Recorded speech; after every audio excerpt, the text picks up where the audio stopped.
मैनपुरी में डिंपल की ये जीत बड़ी है, जिसमें एक साथ पूरा यादव कुनबा शामिल रहा, सिवाय एक शख्स को छोड़कर। जी, बात देवरानी अपर्णा की हो रही है। पूरे चुनाव भर चर्चा में रही अपर्णा यादव ने डिंपल की जीत पर जो रिएक्शन दिया, अब उस पर भी चर्चाएं तेज हो गई हैं कि क्या चाचा शिवपाल की तरह ही अपर्णा की भी घर वापसी होगी? क्या वो भी फिर से थामेंगी परिवार का हाथ और पार्टी में होंगी साथ? ये तमाम चर्चाएं सोशल मीडिया पर तब और तेज हो गई जब अपर्णा ने एक ट्वीट किया, जिस पर लोगों ने कमेंट्स की मानो बारिश सी शुरू कर दी। दरअसल मैनपुरी के उपचुनाव के नतीजे आने की अगली शाम अपर्णा ने अपनी जेठानी डिंपल यादव को बधाई दी। अपर्णा यादव ने ट्वीट कर लिखा, आदरणीय डिंपल यादव भाभी को जीत की बहुत बधाई।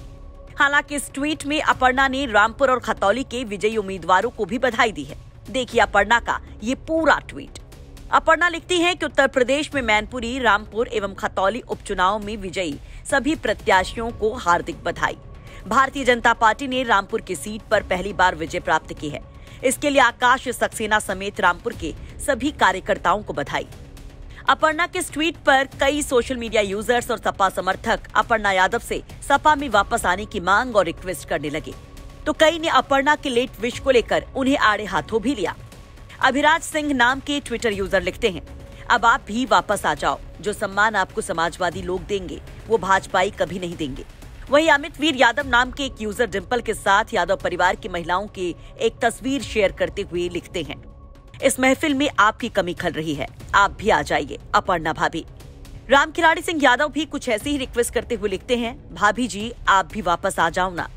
इंजीनियर कुलदीप यादव कहते हैं कि वापस आ जाओ भाभी जी, सपा में सबका सम्मान है। ऐसे में सवाल यह है कि क्या वाकई अपर्णा सपा में वापसी कर सकती हैं? और ये सवाल तब से ही उठने लगे थे जब चाचा शिवपाल अखिलेश और डिंपल के साथ आ खड़े हुए थे।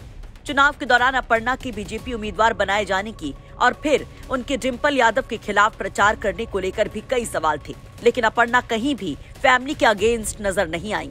वैसे देखा जाए तो अब तक बीजेपी में अपर्णा यादव को कोई बड़ी जिम्मेदारी भी नहीं दी गई है।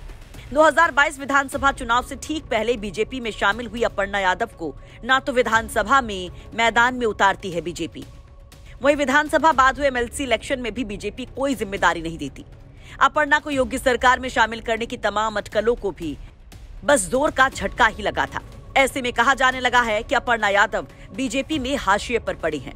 वहीं अखिलेश यादव भी देख चुके हैं कि परिवार की एकता की शक्ति कितनी बड़ी है। तो क्या ऐसे में ये संभावना कहीं भी बनती है कि नेताजी की ये बहू भी परिवार से फिर से जुड़ जाए, अपर्णा वाकई सपा में वापस आ जाए? इस पर आप लोग भी अपनी राय जरूर रखिए। ब्यूरो रिपोर्ट, यूपी तक।